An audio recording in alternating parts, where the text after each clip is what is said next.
What's up guys, and welcome back for another EVO Online video. We're going to be going over a max yield Porpoise drone mining fit in this video. Now, I know a lot of people are not big fans of drone mining, but I still find it a little bit more chill than maybe prospect or venture mining. Now, this fit that I'm going to be going over does about, look at my notes here, about 8.4 million an hour with Siege and with augments. If you're not comfortable running Siege all the time, then you're going to be looking at around 4 or so.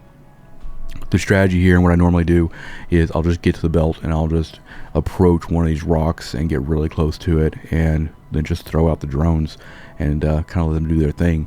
Now, sometimes I'll put all the drones on their own separate rock, but in most cases I'll just, if I'm really just wanting to, I'm pretty much an active miner for the most part, so I'll just, sometimes put all the drones on a single rock. So with that being said, I'm going to go over the fit and everything. I'll put this fit in the description of this video, so if you want to import it and check it against your skills and kind of save it and sim it, then you'll be able to do that. So this is going to be built for max yield. So let's go over the top slots here.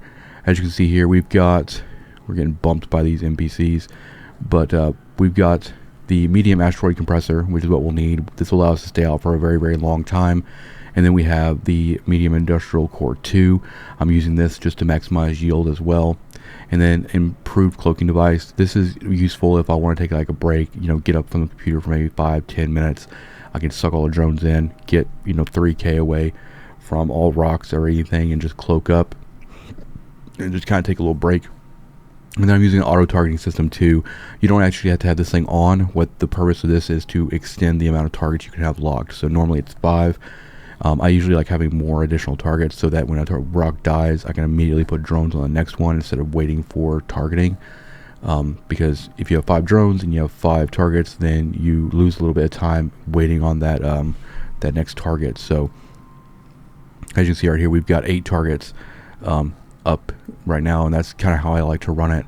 You don't have to actually turn it on, it'll work passively. And then for the mid slots, I'm running 2 Multispectrum shield Hardener 2s and then 2 large shield extender 2s, which gives us about a 60k EHP here.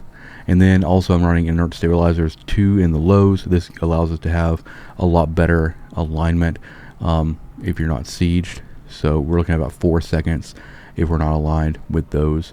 Now, what increases our yield here is actually running the drone rigs here. So we're running 2 of the medium drone mining Augmentor 2s and then 1 of the drone mining Augmentor 1. And then for our drones, I'm actually running Vespas and Hornets and then augmented mining drones. So I'm going to go ahead and go over to the fit that I have saved, so you can see the exact number of drones here. So 5 of the augments, 10 Hornets, and then 5 Vespas. You probably won't use Vespas too much. Hornets do the job. If you have rats come on grid with you, you can pretty much ignore them. They're not going to do anything to you, especially in high sec. So this works out pretty well. This fit comes out to be about 335 million. And if you're really diligent and you're just coming out here for quite a bit of time, you can pay the ship off pretty quickly and easily and everything. It's kind of my go-to for drone mining for the most part. If you are simming this fit and you are seeing issues with your CPU, the trick with any sort of drone mining, especially if you're using these drone rigs, is you're going to want to go to your rigging skills and you want to have drone rigging at least to 4.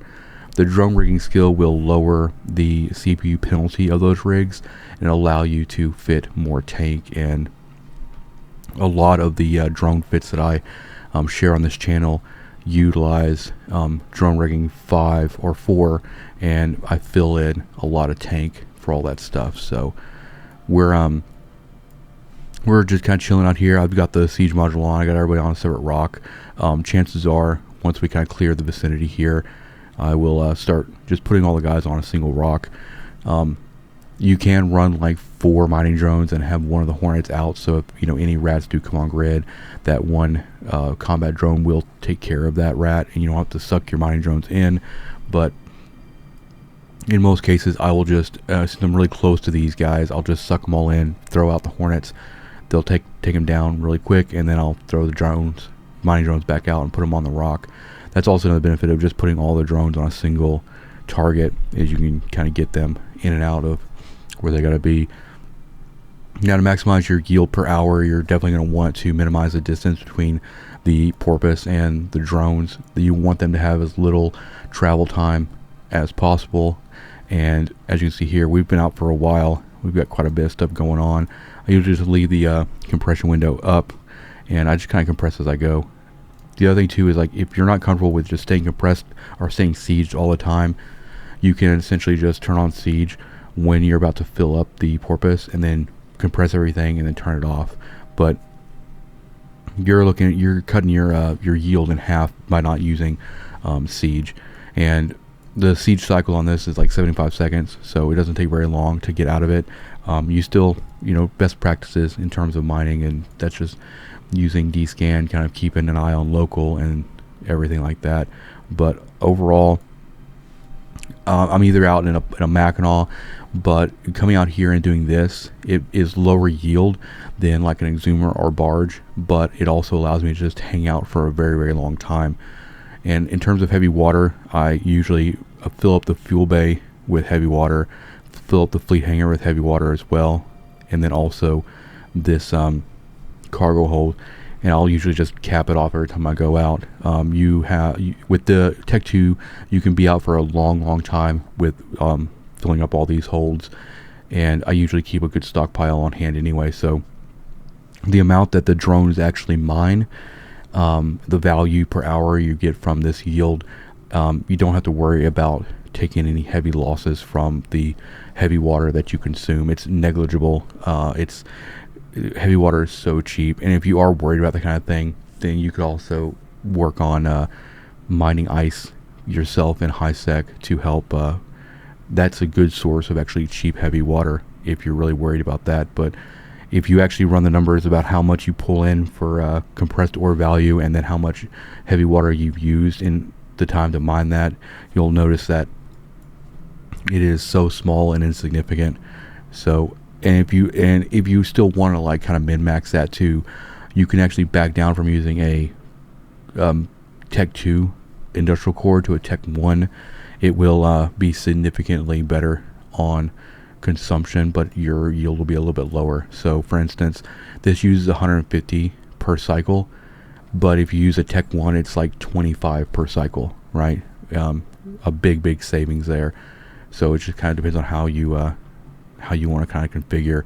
I just end up going Tech 2 on all this stuff because it just makes a lot more sense.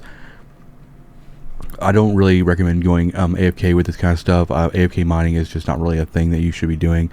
And also it's just kind of fun to kind of get out here and just manage the drones and kind of watch the ore kind of come in and everything. But still, I know drone mining is nowhere near what it used to be, which is unfortunate, but it's still something that I deeply enjoy, and I think a lot of people still enjoy the gameplay of drone mining. So if you want to get into Porpoise drone mining and you want the maximum amount of yield, this is the fit for you. So thank you for watching. Hit the like button, hit the subscribe button, and I'll see you guys in the next one. Peace out.